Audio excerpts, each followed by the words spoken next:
I was 8 years old when we first moved into the house on the edge of the forest. My parents had their doubts about buying a house with a backyard bordered by forest. They had concerns about wild animals getting into our bins or hurting our dogs, and were worried one of us might go too far into the trees and get lost. But it was cheap. My dad liked the seclusion, my mom loved the house itself, and my siblings and I were excited about playing in the backyard and exploring the forest. Our first sign that something wasn't right was that our dogs were absolutely terrified of the forest. They never went into the forest for any reason. If a toy they'd been playing with found its way past the tree line, they would refuse to retrieve it, and when one of us went in, it would pace anxiously until we returned.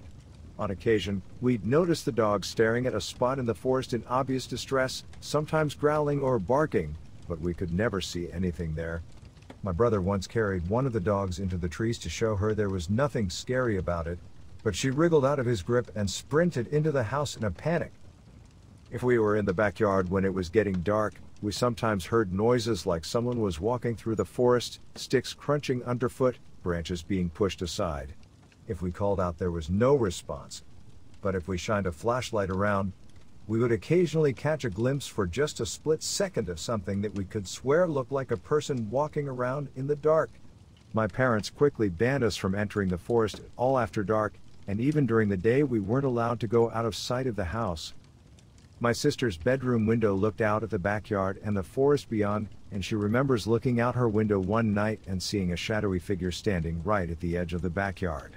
She says there was something wrong with it, like it wasn't quite standing on the ground, and it was a little too tall to be a person, and it was sort of distorted. And she was convinced it was staring at her. She called for our dad, saying there was a man in the yard staring through her window, and when he ran outside to chase off whoever it was, she continued to watch the figure. It didn't move away, but when the light from our dad's flashlight passed over it, it suddenly just wasn't there anymore. We regularly heard knocking at the back door at night, with no one there. Our parents thought it was teenagers playing pranks, and stopped bothering even opening the door, until one rainy night when the knocking was persistent and agitated. My mom pointed out there might be someone needing shelter from the heavy rain outside, but when she opened the door, not only was there no one there, but there were no wet footprints on the porch. The knocking continued the whole time we lived there. It would happen several times in the span of a few weeks, then stop for months, then start up again. My parents eventually installed a security camera, and there was never anyone at the door. The camera wasn't all useless though. About 3 years into living there, my brother started having night terrors and sleepwalking. When he went sleepwalking, he would always go out the back door and start walking towards the forest. My mom, being a light sleeper, would hear the door open and would run out to get him before he made it into the forest. After the third or fourth time it happened, my brother asked to see the camera footage because he wanted to see how he looked when sleepwalking, I guess thinking it'd look funny. The footage showed him walking out onto the porch, then pausing as if listening to something, and shaking his head, then reluctantly walking forward as if being pulled or forcefully guided by something. One evening my dad was in the backyard, and he heard my sister calling him from the forest, seemingly in distress.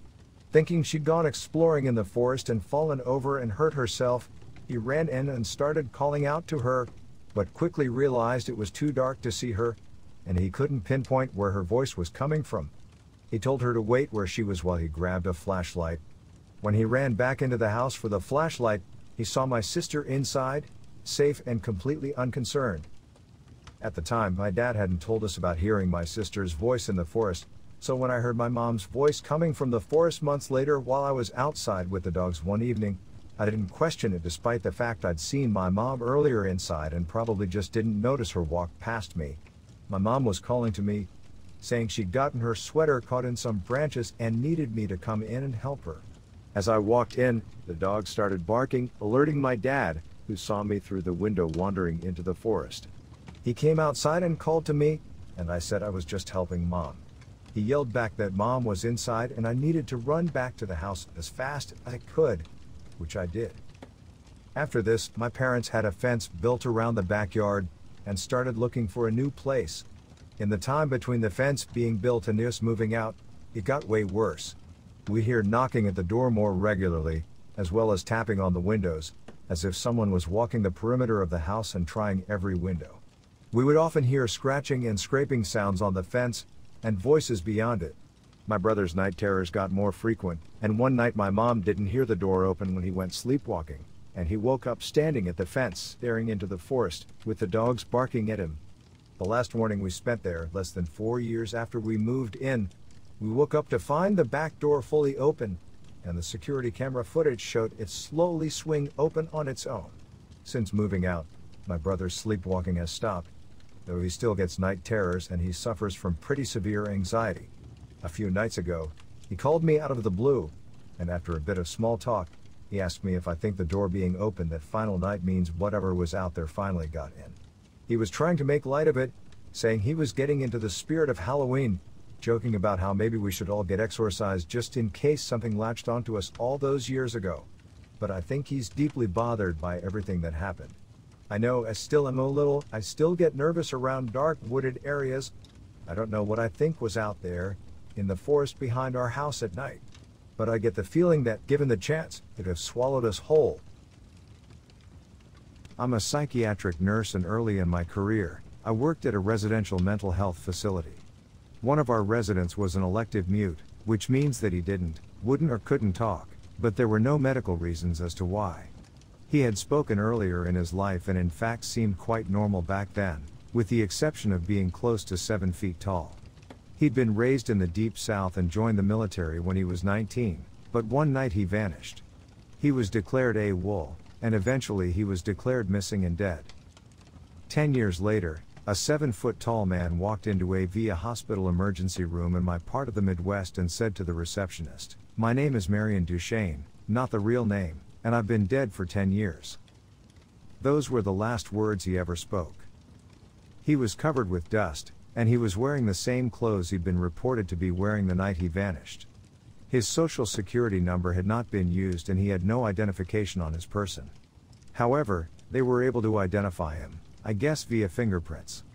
The family was notified, but they said they had already grieved their lost man and that whomever was claiming to be him simply could not be. They demanded not to be contacted again." Marion paced all day every day, moving his mouth that looked like talking or muttering, but no sound came out. He had an unnerving habit of throwing his head back with his mouth wide open as if he were laughing heartily, but not even a breath could be heard. If I talked to him, he appeared to listen, periodically throwing his head back in that laughter-mimicking way of his.